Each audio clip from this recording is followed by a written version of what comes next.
So if you are in deep, deep people pleasing, the other person isn't asking for you to do that. You're doing it of your own free will. You're trying to do everything right. You're trying to do things that would make them happy. You're trying to make their lives easier. You're trying to.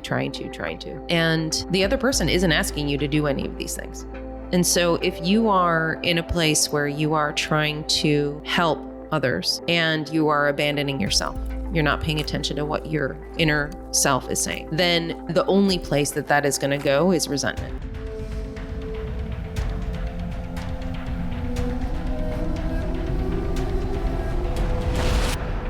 Welcome to the Akashic Recordings.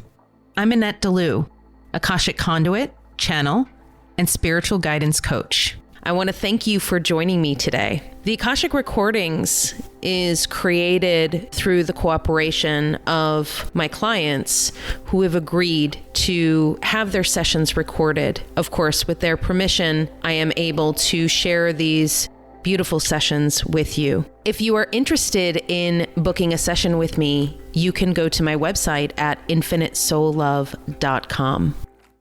In today's episode, we meet Zoe and Pheobe, two best friends who want to explore the dynamics of their friendship, as well as their habit of abandoning themselves for others.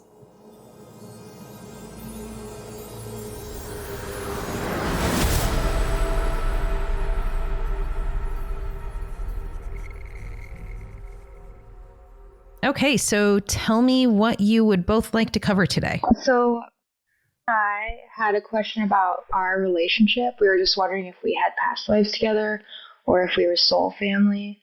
And then I guess the only question that I have is like something that I've had difficulty with my whole life, but is becoming more aware to me like every year, is that I tend to kind of abandon myself to make other people happy. And so I'm just wondering where that's coming from. Okay. Yeah. Beyond that, I don't know that I have any specific questions other than where we go, like what comes up, I guess. So we'll do the chakra scan for both of you, and then we will open the records, and then we will just sort of see where the guides want us to go first. Sound good? Yes.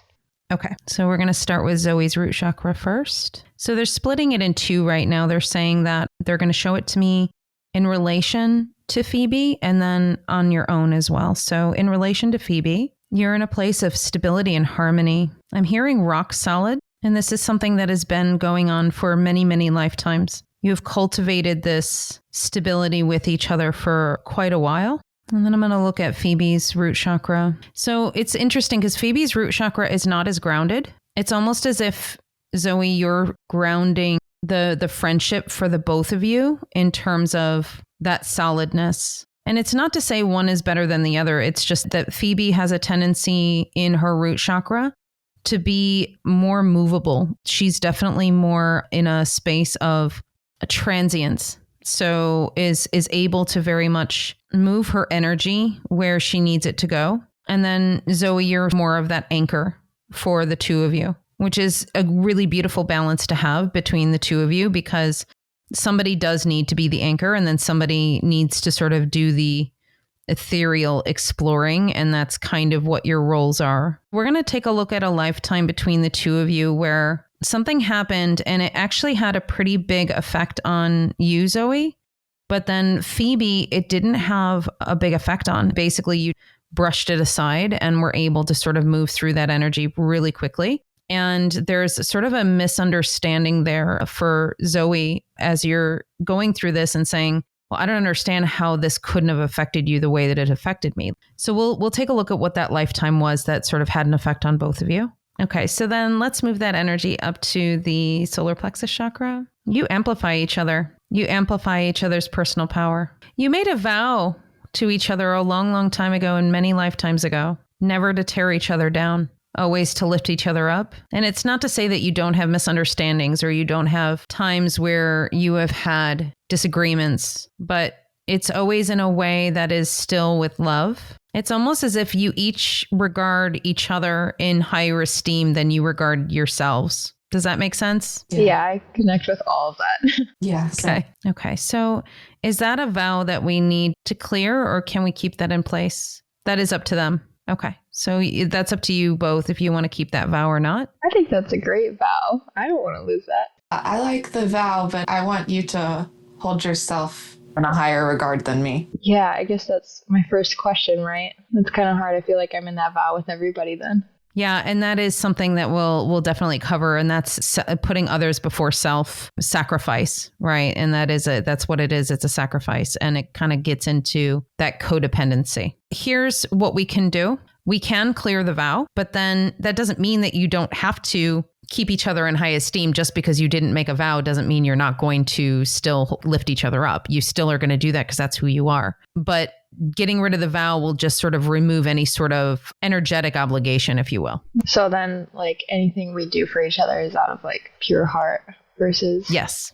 Okay. Versus the vow. Yeah. Feel into it. You don't have to decide now. That's something we can do later on in the session. But just feel into it when we get there, and just if it feels right to clear it, cool. If not, then don't do it. It's totally fine. It's either one. Once we get more information, you can make that decision. Yeah, that would be great. Okay, so then let's move that energy into your heart spaces. You know, it's really funny because the visuals that I keep on getting is that Phoebe is almost like you have wings, like you're almost floating above the earth most of the time. Really? Zoe, you are like much more grounded, as I said, in the root chakra. What's interesting about your hearts is I'm seeing that Zoe has half of her heart is beautiful and bright and pink and lovely, and the other half of her heart is black and decaying, and that is indicative of the past. So that has to do with a past life, that has to do with a past experience, and we will cover that past experience in this session. The interesting thing is that I'm seeing Phoebe grab your hand, and it's almost as if she's flying and she's trying to pull you out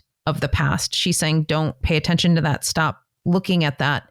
Let's move on. Let's move forward. We don't have to look back. Wow. There's like a tug of war almost, because whereas Phoebe has a tendency to just not look back, she just acts and just moves forward. Zoe, you have a tendency to sort of stay rooted in the past.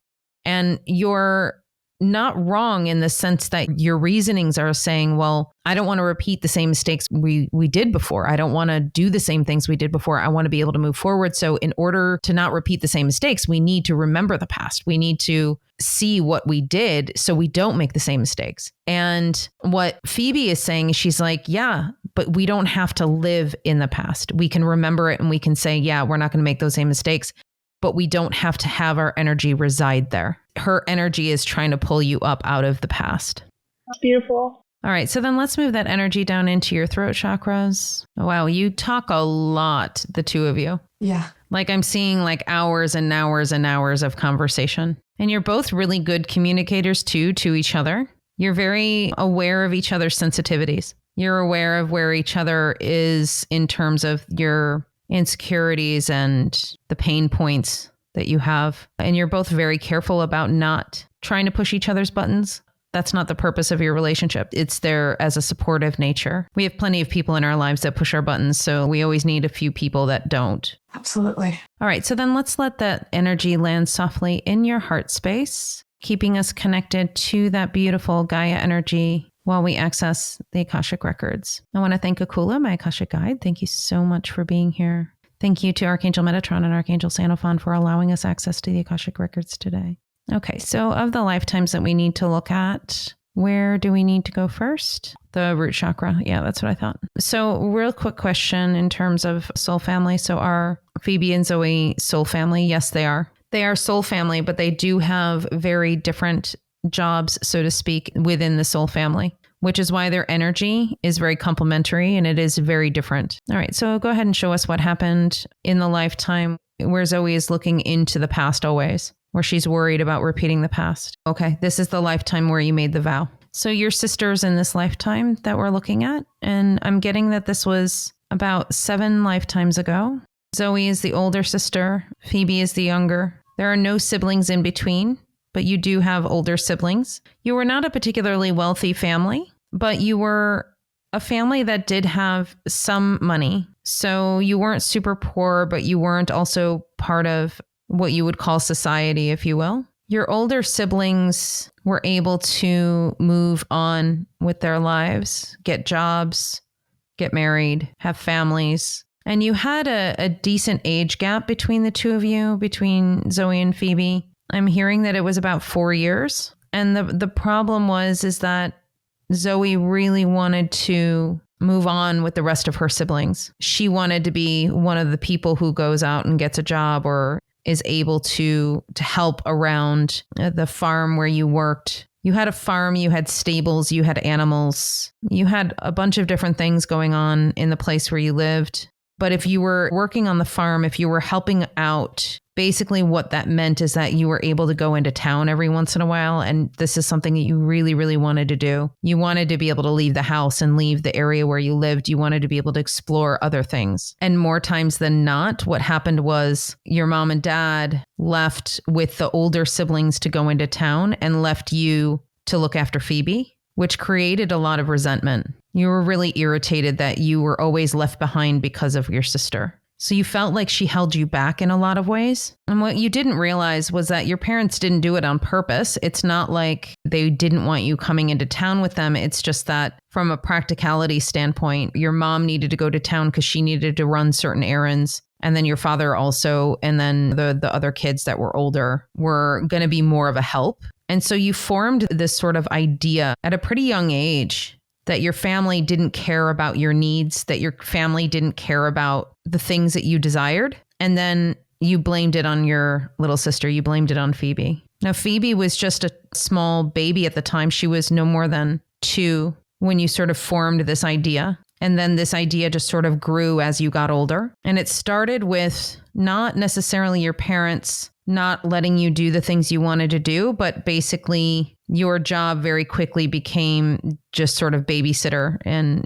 that you had to look after her. What it created in Phoebe was a little bit of an abandonment wound, because I keep on hearing her say, like, I don't understand why you can't just love me. Why can't you love me? And it's not that Zoe didn't love her. It's that she was in her own wounding about not getting the things that she needed or that she wanted, because she essentially had to watch over her sister. As you both got older, the resentment grew. And Zoe, you kind of created this overall bad attitude where everything your parents wanted you to do, you hated. You kind of became like a little jaded and a little mean to people, actually. And so when your sister grew up and she was a little bit older, she just had this really beautiful, angelic energy about her. And people just sort of gravitated towards her, which then made you even more angry because like you dedicated your life to basically raising her and helping her. And then all of a sudden, like she's getting all the attention. She ended up getting married, Phoebe did, and she married somebody of great wealth, which was highly unusual at the time.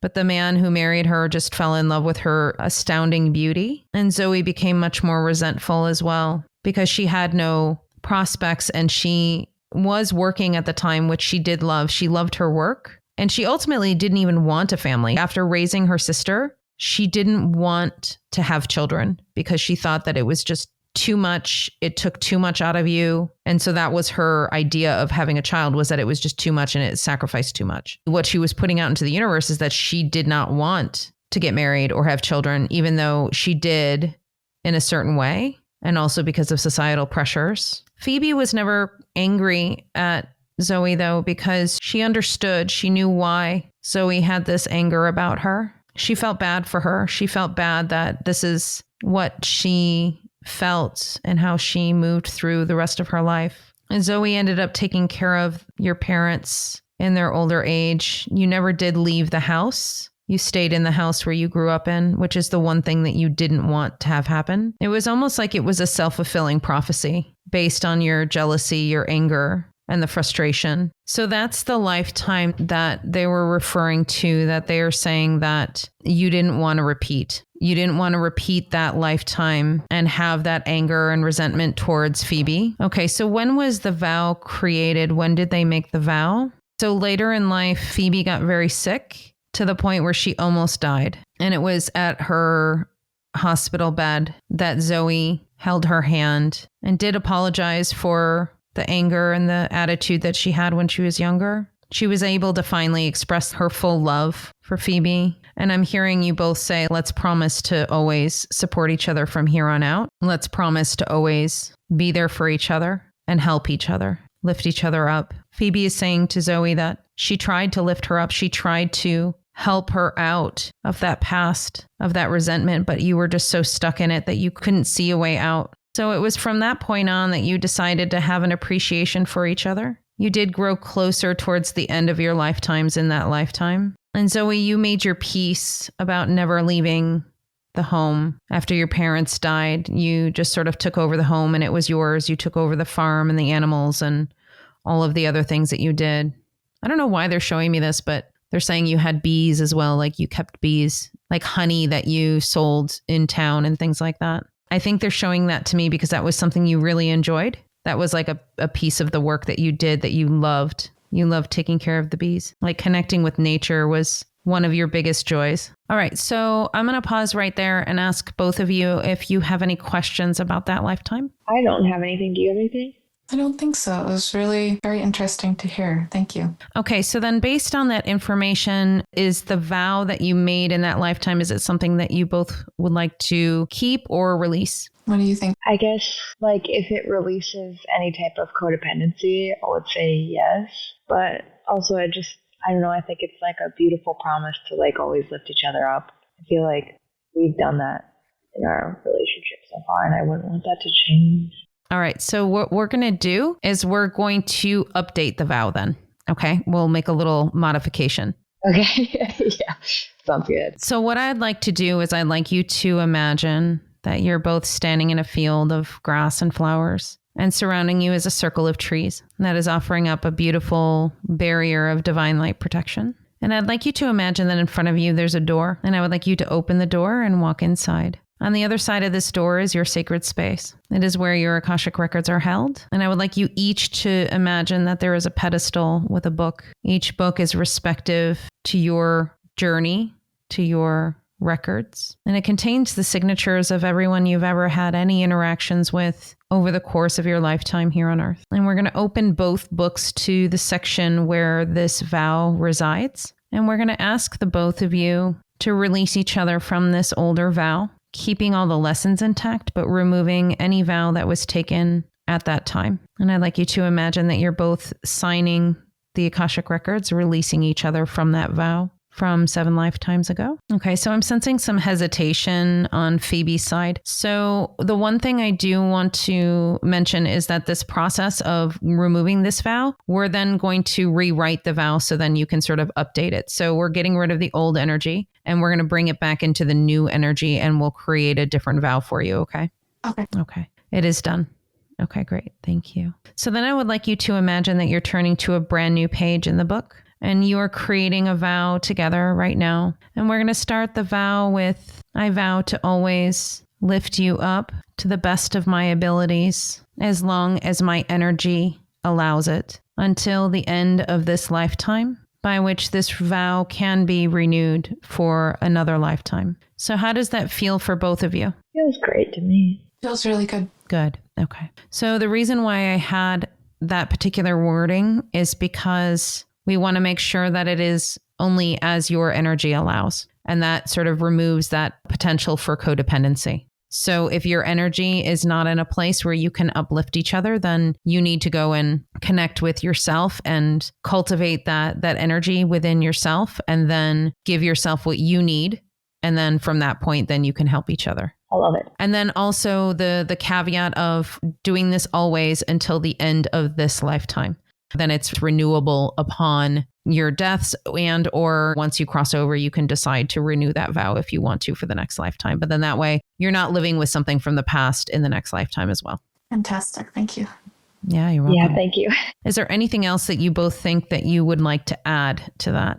It is. What do you think? I like it. I think that it's simple, but it cuts straight to the point. Exactly. Wonderful. Okay, so we're going to move on to the people pleasing for you, Zoe, because it is going to be connected to the heart chakra that we talked about. And it's also going to be connected to what we talked about with Phoebe sort of trying to lift you out of the past as well. So all of that is connected. So we'll take a look. So you have had lifetimes where you have not incarnated together. And that's pretty normal.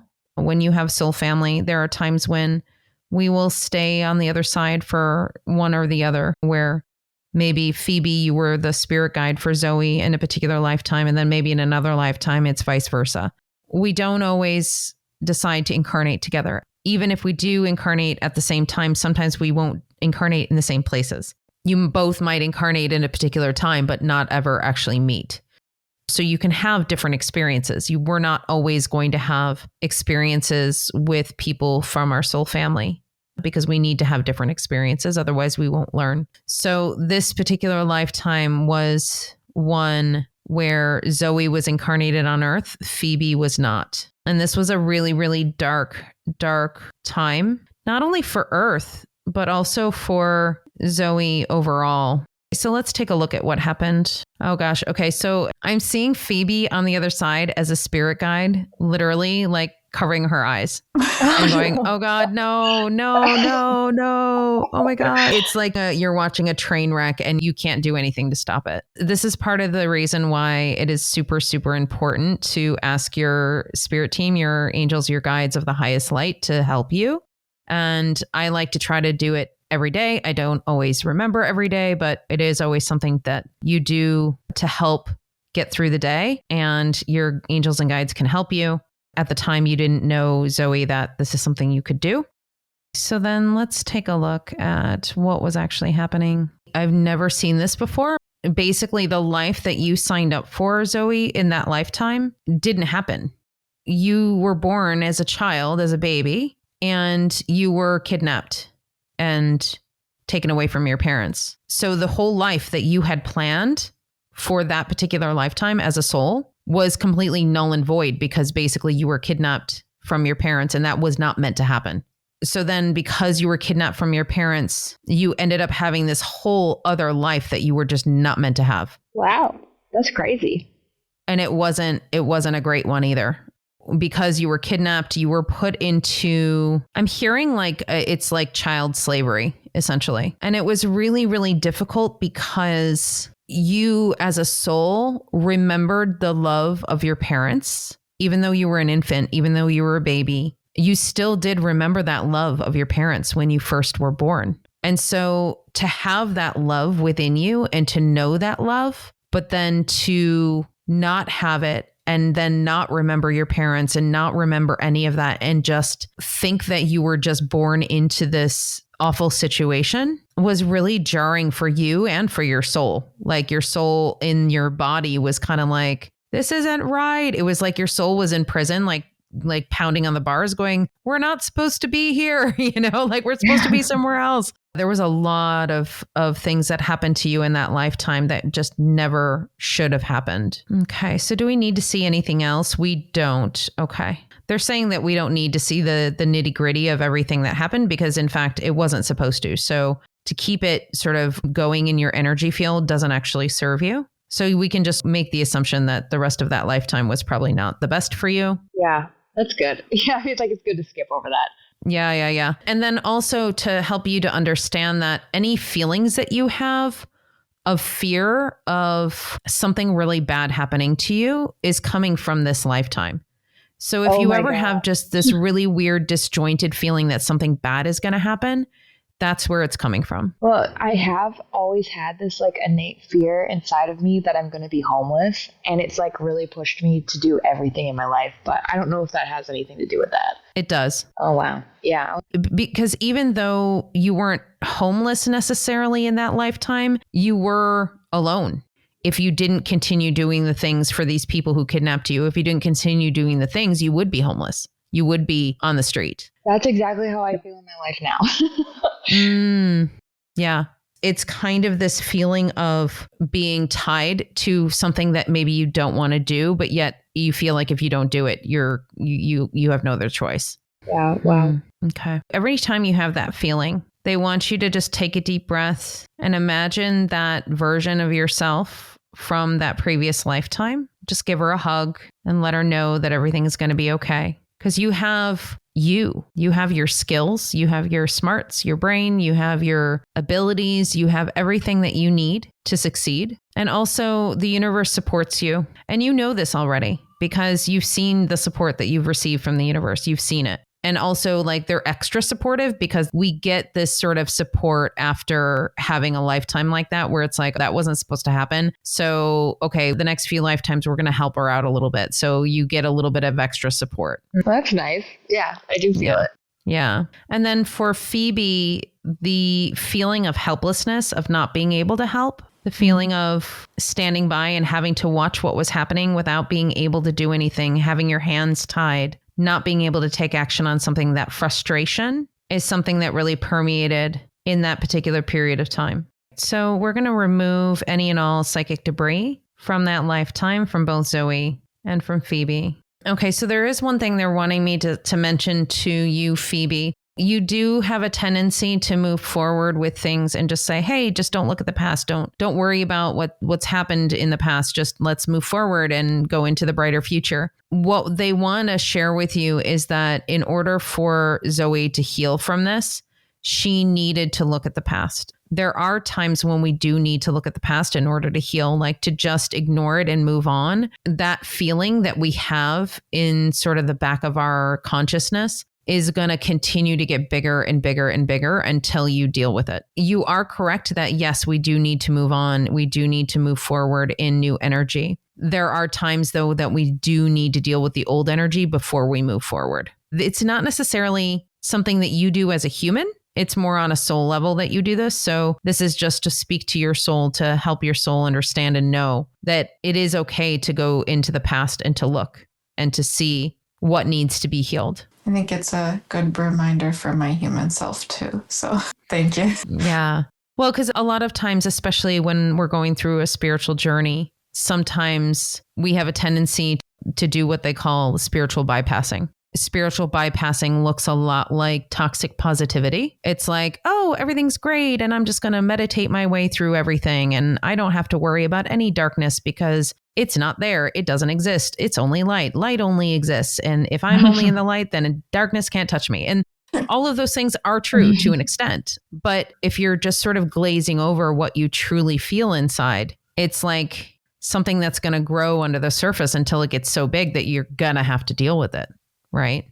Yeah. It's about really connecting to what you are truly feeling, what is truly going on within yourself, your soul, your inner self, your inner child, your higher self, like all of those pieces of you and how they're feeling. This is why on this journey, like checking in with yourself is going to be really important. This is a really good segue to both of you, really, to be able to connect with whether or not you're acting out of codependency, whether you're acting out of love, or whether you're sacrificing yourself for somebody else. Checking in with your heart and saying, okay, Zoe really needs my help on this thing. Right now, I need to check in with myself to see if I have the energy, the bandwidth, the time, the ability to help her right now. And so that's where you check in with your heart. You ask your heart, how does it feel if I were to go and help Zoe with this thing? And if it feels good, okay, great. And then I want you to check in with your inner child, which is any number of versions of you. It could be a 5-year-old version of you. It could be a 12-year-old version of you. It could be the current version of you, but still in that really childlike energy, and really asking what it is that she needs right now. Now, I know my inner child most of the time is always saying that she wants to play because I don't play enough anymore, or that she wants to just have fun because I don't have fun as much as I used to, like things like that. And so really asking what she needs in that moment, and then saying, okay, is this something that I need to do before I can help? This goes between the two of you to really check in with yourselves to see what your energy is like before you can step in and help each other. This can look like in a practical sense. So let's say if Phoebe, you've had a really bad day and you want to talk to Zoe about it, and you say, hey, are you available? I'd like to chat. I had a really bad day today. And Zoe, let's say you also had a really bad day. And you can say to Phoebe, hey, you know what? I also had a really bad day. I don't know if I have the bandwidth to talk about it right now, but maybe we can talk about it tomorrow. That's a really good way of sort of communicating that and just saying, hey, I need some time to myself and I need to process what is going on myself before taking on somebody else's bad day. Yeah. Zoe, what are some of the other things that you do outside of your relationship with Phoebe where you are abandoning yourself? What are some of the big things that you've noticed? I abandon my health in order to like keep the connection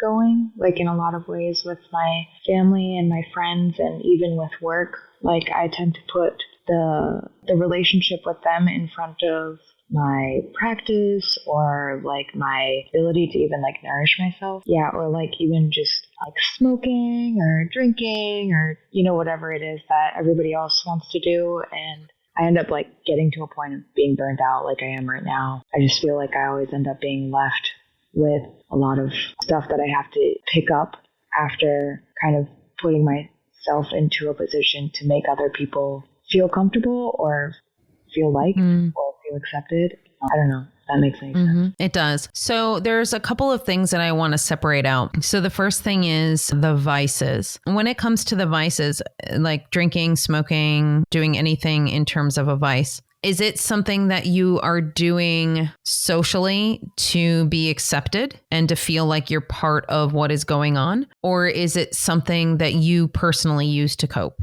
I would say that depending on who it's with, like if it's with my family, I would say it's a little bit of both. But then when I'm with my friends or coworkers or anything like that, it's definitely to make them feel better. The one thing that is insane to me now that I'm sort of in this place spiritually and sort of being able to see things from this perspective is how much it is normalized that drinking and smoking pot and everything else is accepted and almost revered as a social norm. I used to smoke. I smoked for many, many years. I drank a whole lot over the course of the years. I used to smoke pot when I was in college. Like I've done all of those things, right? The thing is that I was doing it personally, and this is my journey. I'm not putting this in the same context of what you're doing, but for my journey, I was doing it because I was covering up some really big grief that I had and some deep, deep pain that I had from past lives and things like that. So for me, it was actually a vice that I was using to cover up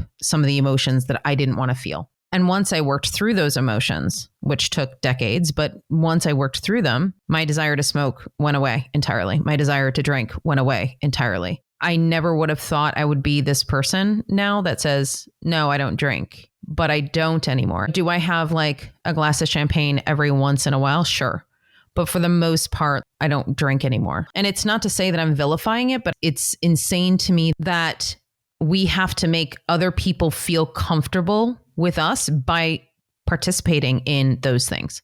The one thing that they're showing me is that once you really start connecting into your heart and into your higher self, into your inner child, and what you truly want for yourself, you're going to start to really connect to what it is that your body wants and what you need. And maybe there are those times when you do feel like just having a few glasses of wine or a few drinks or whatever, and that's fine. There's nothing wrong with that. But you might feel like there are times when you're like, you know what? I don't really feel like drinking today. And if you don't, to be able to have the courage to say to your family or to say to whoever else, I'm just going to drink this mocktail or whatever it is for tonight because I don't feel like waking up and feeling like crap tomorrow, or I don't feel like compromising my energy. Because the one thing that is true about us energetically and spiritually is that the higher we ascend in terms of our energy, the more difficult it is to be in the lower energies. And when you drink and you smoke and you do all of these things,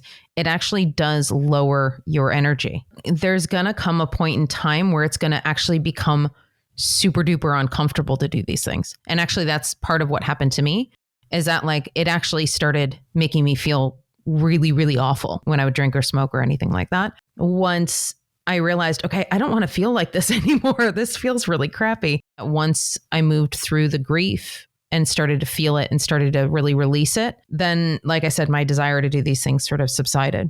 But then you're having to deal with the social aspects of it. It does take practice. It takes practice to connect in with yourself, to see what is really aligned for you. And here's the thing, and is that I'm not vilifying drinking and having a good time and doing all those things. I'm saying that you really do need to just check in with yourself to see what is aligned for you. Yeah, I agree. I feel like for me, I feel like what you're saying about getting through your trauma and then once you're on the other side, like it's harder to partake in all that stuff. I feel like that is something that has been continually happening to me throughout my life. And the first time I got sober was like a couple years ago. And then would just kind of continue to like abandon myself for more specifically like my family and my friends. But I seem to have that aspect with a lot of other things. Like just recently I was talking to my boyfriend and I like had an epiphany that one of the reasons why I don't like take care of my body like physically is because I don't want to get to the point where I'm so pretty that I make other people feel bad. And so I end up like sacrificing my own physical health. And I do that with other things too. Like I won't say what's on my mind because I don't want people to feel dumb, or I don't like express how I truly feel or become as successful as I want to be because I feel like it'll make other people feel bad. And so I just keep like holding myself back in this like container of what other people expect of me or what other people will accept from me because of their feelings. So the first thing right away that I'm getting is that this is also because of the empathy that you created for yourself from that previous lifetime when Phoebe when she blossomed and was like an angel in that previous lifetime, and she got to marry up in that previous lifetime.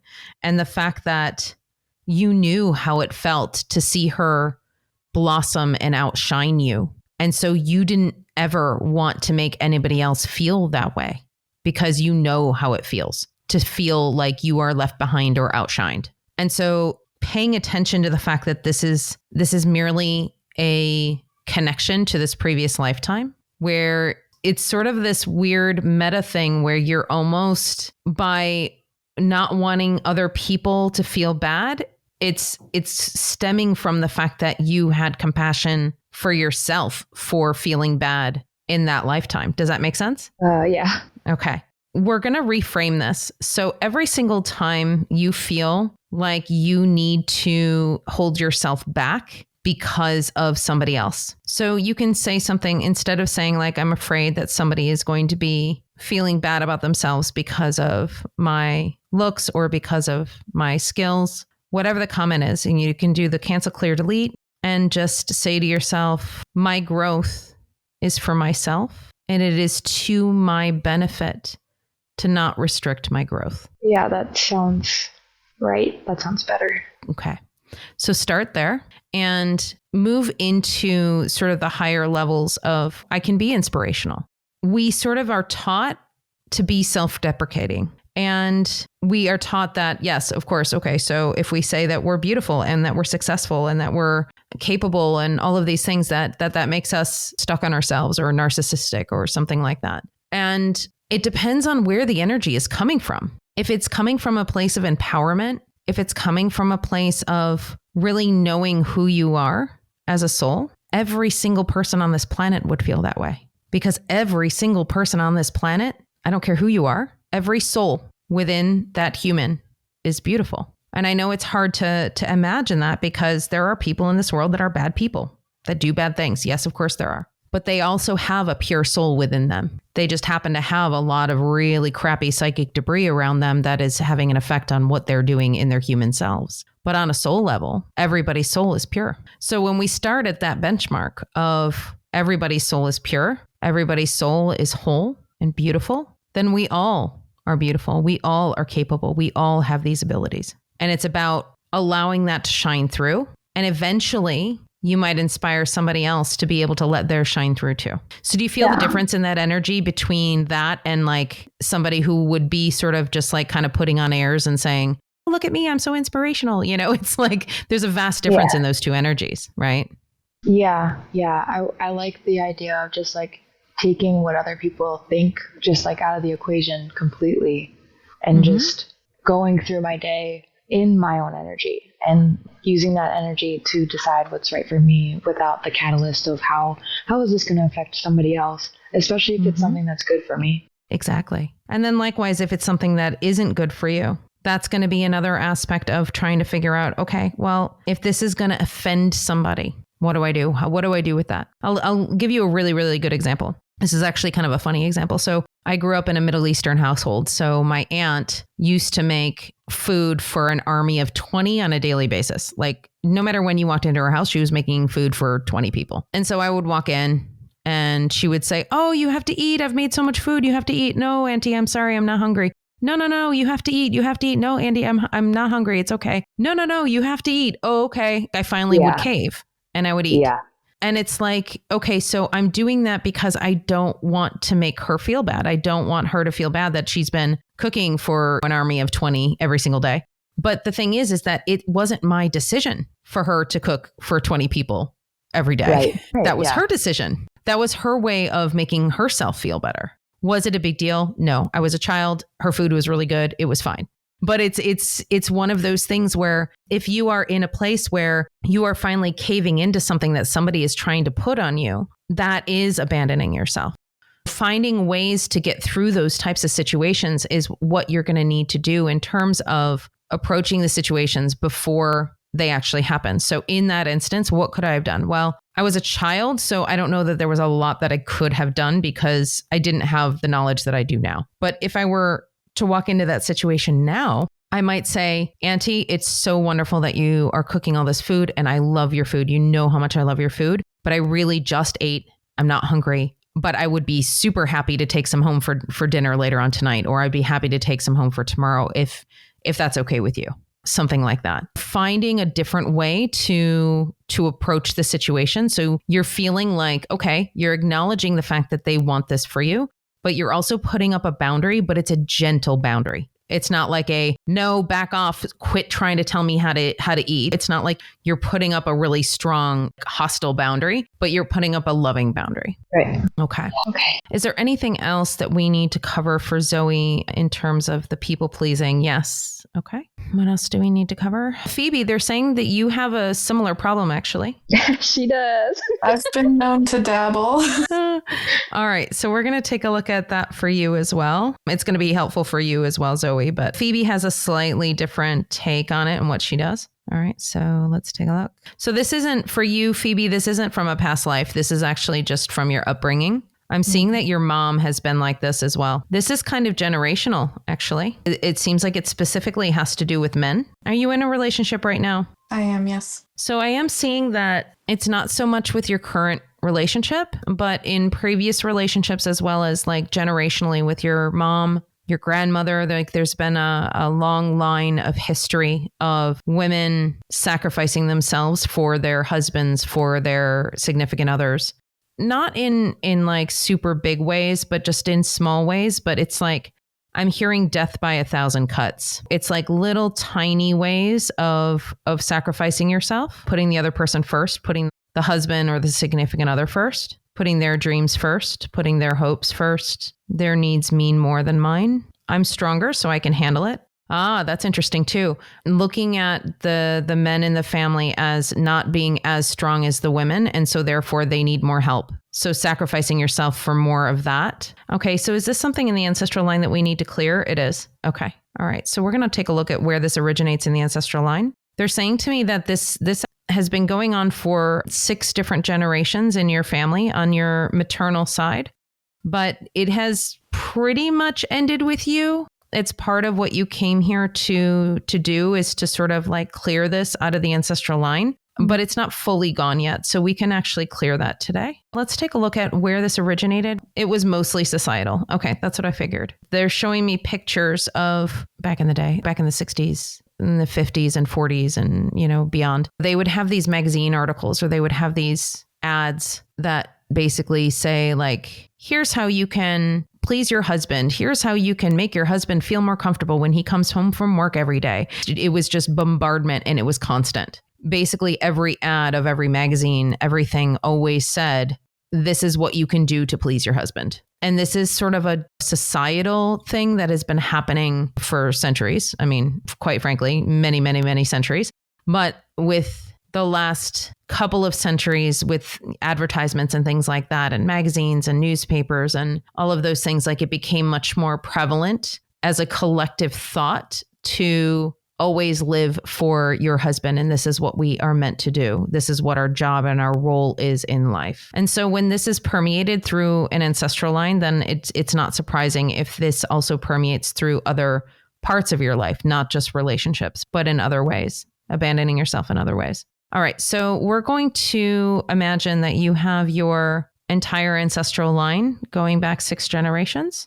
And we're going to imagine them in a really big circle. And we're going to remove any and all collective consciousness that states that women are here to solely please their husbands, that they are here to sacrifice themselves for their husbands. We're going to remove any and all collective thought. We're going to remove any and all harmful behavior. We're going to remove any and all belief systems that state that we are not sovereign beings, that we are beholden to another. I'm going to ask for some divine light protection around every single ancestor. I'm going to ask for Saint Germain with his violet flame to remove any and all psychic debris surrounding these thought forms, surrounding these ideas and beliefs, removing them entirely, allowing every single being to be sovereign in their own energy, to take control and be in charge of their own soul's trajectory and destiny without influence from outside sources. I would like to clear this on behalf of any single person on this planet that has the same thought form, that has the same belief that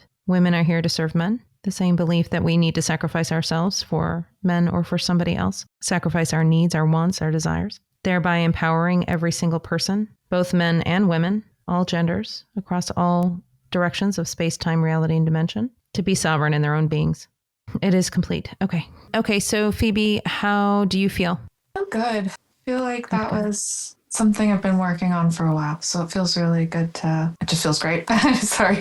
Good. So when you feel that sort of creeping up again, you can always come back to this recording and re-listen to that little clearing and that meditation if you're feeling like you need a little extra support. Awesome. Is there anything in terms of your mom that you would like to share with me? Yeah, that's, I think, kind of the catalyst for me in my life, was seeing how much she sacrificed of herself and how little she got in return for it, the stuff she's gone through. So she is working on herself now, though. She is going on kayak rides and making friends, and it's been really beautiful to see. Oh, that's great. Are your parents still together? No, they are not. Okay. It's really wonderful to see that in our families, in the people that we love, that they're finally standing up for themselves and standing in their own power.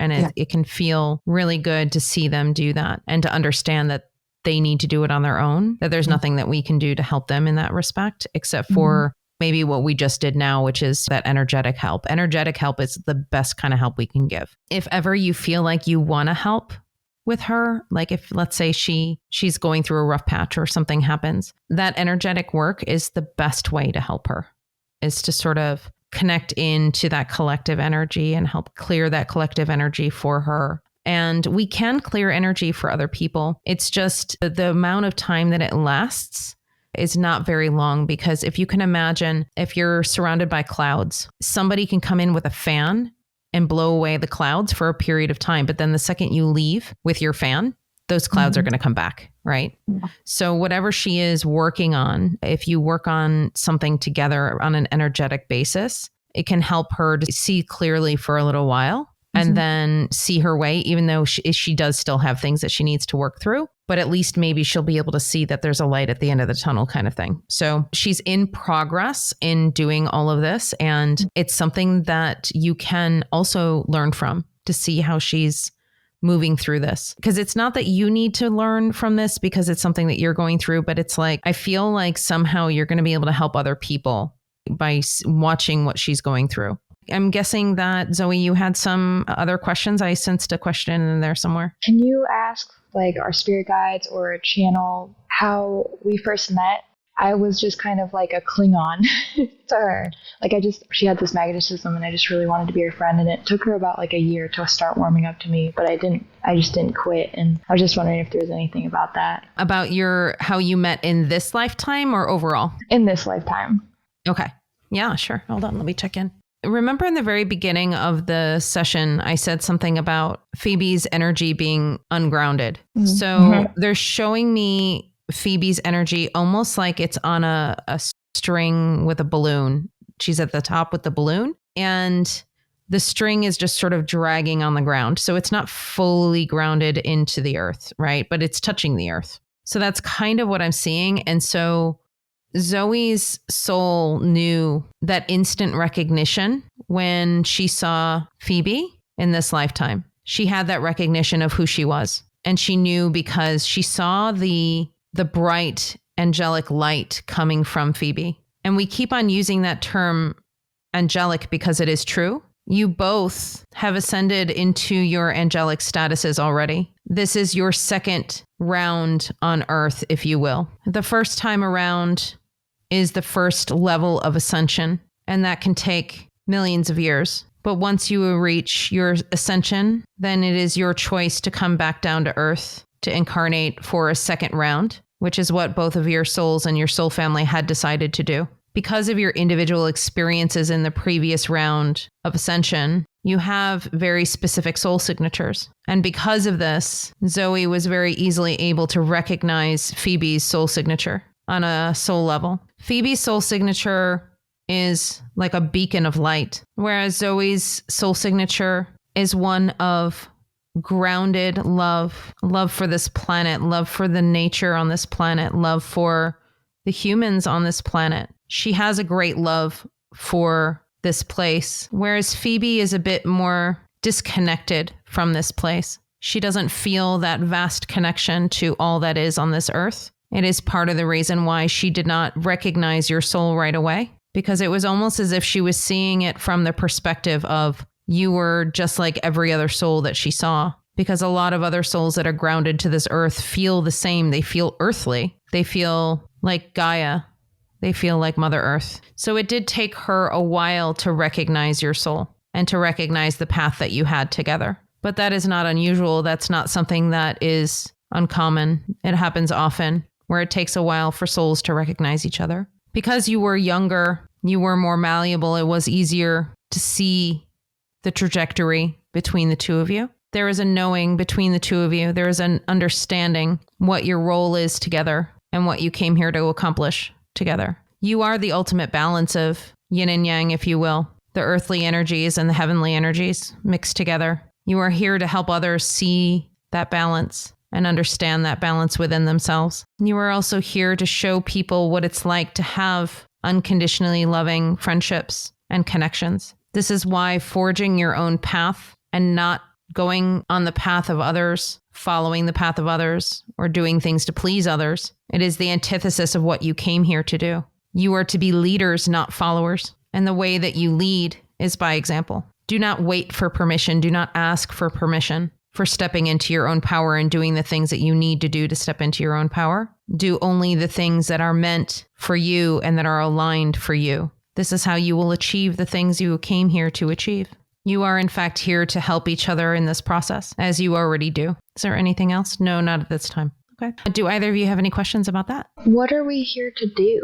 So they did just mention, they said that you're here to basically lead the way in showing people how to live and be in unconditionally loving connections with others. And so that's leading by example. So a lot of times the things that we're here to do as a soul, it doesn't necessarily mean that we have to do that as a job, but already, Zoe, you're sort of feeling like you want to go into that realm. You're feeling guided into that realm, but it doesn't necessarily mean that you have to do it for a living, but you certainly can. And so you both are showing the way and basically carving the path for people. And in order to do so, exactly what you're working on today, exactly the reason why you scheduled this call today, which was to work on those feelings of disempowering yourself or abandoning yourself for others. So understanding the connection between the two of you and what you're here to do and the shadow sides of what you need to work on in order to fully step into that power is basically everything that they've been sort of trying to guide you toward in this session. You don't necessarily need any other information regarding how that's going to unfold because it'll unfold the way that it needs to. Okay. So they're saying, don't worry about having to like go and change my whole life now. No, ultimately the things that we're here to do on a soul level are usually pretty close to the things that we're already doing and pretty close to the natural talents that we already have.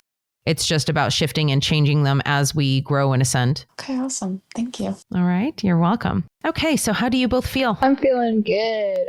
I'm really happy that you decided to do this with me. Thank you for letting me join you. It was really an amazing feeling. So thank you, Annette, for letting us experience this together. Yeah. Thank you so much for being here and holding this space for each other. All right. So I'm going to close the Akashic Records. Thank you so much to Akula, my Akashic guide. Thank you for being here. And thank you to Archangel Metatron and Archangel Xenophon for allowing us access to the records today. The records are closed. The records are closed. The records are closed. Thank you.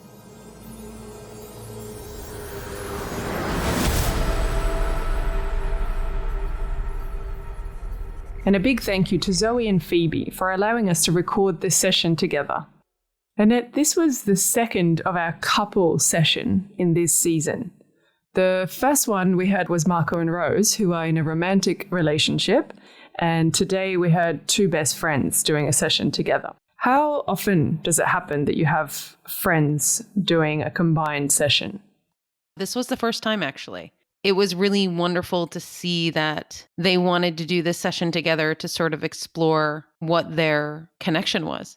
And it's not the first time I've looked into something like that, because I have, obviously, for other people regarding friendships. There's one thing that comes up usually when you have a connection like that in friendships, and that is the connection that you have with the person that you are connected to almost always ends up being somebody you have had previous lifetimes with.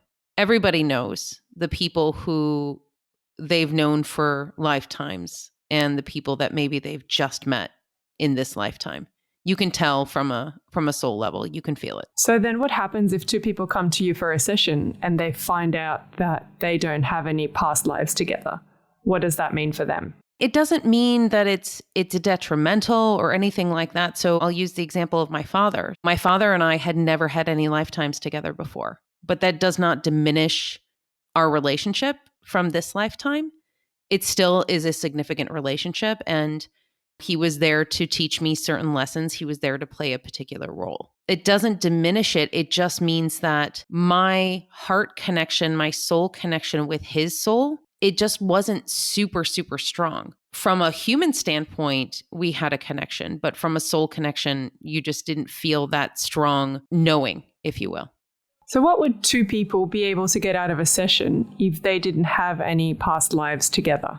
If they didn't have any past lives together, then essentially we could find out why they are together in this lifetime. It wouldn't be all for nothing, because basically we could find out their purpose in each other's lives. And then is similar to what I did with Phoebe and Zoe, which is sort of explore some of the things that they need to work through together and how their relationship is unfolding in this current lifetime. So it doesn't always have to be about what's going on in the past lifetimes. It can be something that is going on in the current one. Would there be any reason to be afraid of what you're going to hear? It depends on the relationship. I think probably the scariest one would be if you were a romantic couple coming on to a session and imagine being told, this is a terrible idea. Yeah. Exactly. Yeah. I haven't had that yet. I have had that in individual sessions, obviously. But when you're in a couple session, that's probably the hardest. When it comes to other fears, I think a lot of people get really nervous about if you have done something really awful to the other person in a previous lifetime or something to that effect. There's a lot of those types of fears as well. And the one thing I always say to people is that there is no judgment. And I will repeat that over and over and over again, that there is no judgment on the other side. And so no matter what you did, the only torment that you're going through is actually of your own doing. So your soul is hanging out on the other side going, yeah, we're cool. And your human self is sitting here self-flagellating. It is up to you on whether or not you're going to swim in that guilt from the previous lifetimes. The universe is beautiful in the way that it orchestrates things. And the guides are never going to tell somebody things that they're not ready to hear. But at the same time, some people I think are really nervous about finding out information like that. And that's where I say, don't worry. It's a past life. You're not doing it now. This is not what you are here for in this lifetime. So don't worry. So would any two people in any kind of relationship be able to benefit? Absolutely. Yeah. Siblings, you name it, anybody. And actually, I've had clients ask me about people they're about to date as well, which is kind of fun. Like they have a name and a birthday of somebody, and they've given me their permission, and they've asked the person that they're dating, that they're about to date. Let's say they've gone out on a date or something like that, and they've asked for their permission. And so I'm able to connect in and see if they've had past lives together and if they have a purpose in this lifetime together. And it can kind of help you if you're in the dating scene to find out if you're going to waste the next 6 years of your life or not.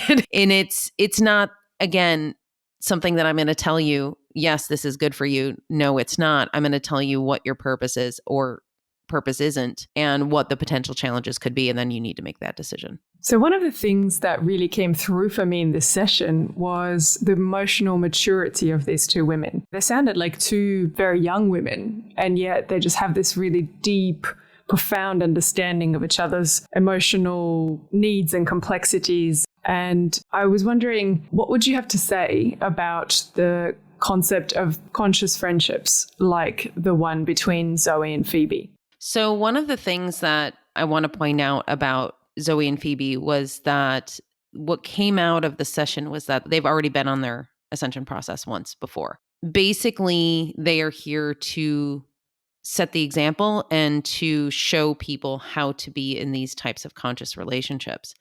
So there's a reason why they are so young, and yet they have this emotional maturity and this spiritual maturity about each other and about their relationship. And there are more and more people who are coming into the human experience with this type of template and this type of experience to come in and change things. And because they had gone through their awakening process already, they don't have to work through the shadow, the pain, the challenges that, let's say, you or I have had to go through in order to learn these things.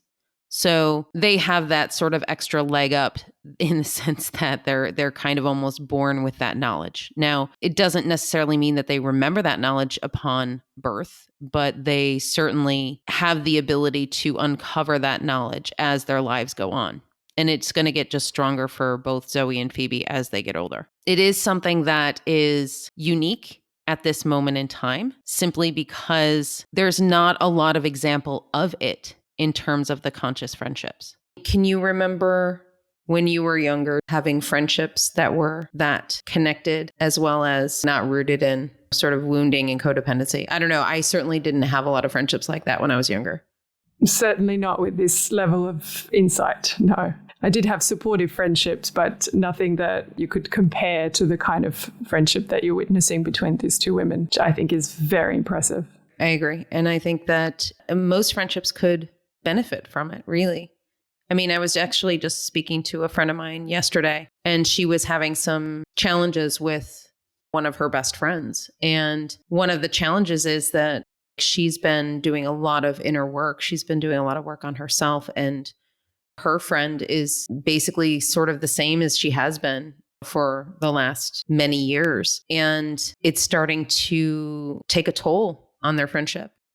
A session like that could mean the difference between being able to move forward in a new energy in the friendship and potentially ending the friendship, right? Obviously, it's the other person's decision on whether or not they want to actually do the work and look at this from different perspectives. But if you have somebody who's open and willing, then it could, in fact, save a friendship. And I would think that it would be really important for both people to be equally enthusiastic about their participation in the session. 100%. Yeah. This goes for all relationships in the sense that if one person is not doing it because they want to, but they're doing it for the other person, you've already lost the whole point of what you're trying to do in a conscious relationship. Well, another important subject that came up in the session is the tendency that both of these women have of abandoning themselves in favor of others. So I wonder what you have to say about this particular tendency that we have as humans. It's what creates resentment, anger, hatred within yourself for somebody else. So if you are in deep, deep people pleasing, The other person isn't asking for you to do that. You're doing it of your own free will. You're trying to do everything right. You're trying to do things that would make them happy. You're trying to make their lives easier. You're trying to. And the other person isn't asking you to do any of these things. And so if you are in a place where you are trying to help others and you are abandoning yourself, you're not paying attention to what your inner self is saying, then the only place that is going to go is resentment, because the other person isn't going to give you what you need because more times than not, you don't even know what you need because you're not even focused on yourself. You're focused on somebody else. You're focused on the other person. So that's the first thing. You have to know what it is that you need in order for another person to give it to you. The second thing is that it needs to be communicated to the other person. If you need space, if you need help, if you need a hug, whatever it is that you need to communicate that. You can't just expect the other person to read your mind. Now, of course, if you've been in a relationship a really long time, you've practiced these beautiful conscious relationship tools, then yeah, you might be able to seamlessly get the things that you need from your partner or from your friend because you already know each other well enough that in this situation, I know that this person needs this one thing. Well, yeah, that's probably true most of the time, but maybe in that moment, that person doesn't need that one thing. So that's where the communication is so, so important, because you can't just assume that everyone is going to react or respond in the same way every single time for every single situation.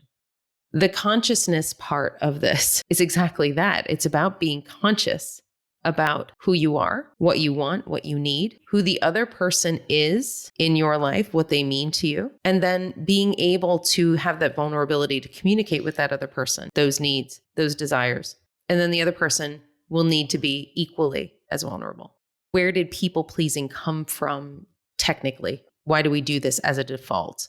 The first thing that's coming to my intuition is this starts with religion, where it's always teaching you that you need to give more of yourself. You need to give of yourself. And that is selfless, and that is kind, and that is beautiful. And that's what makes you a good person, is giving of yourself, overgiving of yourself. That's where it crosses the line into martyrdom. Yes, of course. The martyrdom syndrome, which ends up being, oh, poor me, or it ends up being resentment. And here's the thing, I can speak to this very clearly because I am a recovering people pleaser. The problem with all of that narrative is that on the surface, it looks like, oh, I'm being really kind. I'm doing all of these really nice things for all of these people. But how do you know that it's a nice thing for that person? Because they didn't tell you. You're just doing something for the sake of doing it. And then when you look at it from a past life standpoint, from a soul purpose standpoint, from a life purpose standpoint, you don't know what that person signed up to experience in this life. You may be actually interfering with what they are meant to experience in this life so they can learn the lessons that they need to learn. You could be prolonging their suffering or their lessons without even realizing that you're doing it because you're interfering. And it's not to say that you can't be nice to people. Of course, you want to be kind to somebody. You want to do something for somebody. We're not talking about little nice things that we do for people in everyday situations. We're talking about constant seeking of approval of another, constant insecurity of how the other person feels about you. And so you feel like you need to do something in order to make them like you. That's the difference. So if you're going to abandon yourself for somebody else, that is classic clear-cut codependency, cut and dry. You don't need to be anything. You don't need to do anything to be loved. And if you feel like you have to, you might want to take a look at how that person is showing you love and how you're receiving it as well. Right. So it's all about the energy with which we approach the act, like the intention of it. Yeah, absolutely. So I don't know exactly where this all started, but I know that there are just a ridiculous amount of people who suffer from this belief system that we must sacrifice ourselves for others. And I'm here to say very bluntly, it's a load of crap. Not only because you're potentially inconveniencing yourself by doing it, but maybe also the person that you think you're doing a favor for. Yeah. So the solution to that is simply communication. It's just talking to the person saying, hey, I feel like doing something for you today. I just want to show you my love. What do you need today? And let them tell you. Or if they're asking you to do something and you have zero energy, you're exhausted, that you have the ability to say, you know what? I can't today. I'm really sorry. I'm totally depleted and totally exhausted. Can we do this tomorrow? And the other person says lovingly, yes, of course, take care of yourself. That is a conscious relationship. And the right course of action is always guided by what it is that we genuinely want to do, not what we feel obliged to do or what we feel we should do or anything like that. Yeah. The challenge with this is also that you have to know how you feel inside. And if you're not used to checking in with how you feel inside, then it's going to be a challenge for you. If you're wondering how to check in and how to figure out how you're feeling, then those are some of the things that I help people unlock and help people move through. Because if you're not used to it, it sounds like it's a very simple thing to know exactly how you feel. But weirdly enough, that stuff can elude you.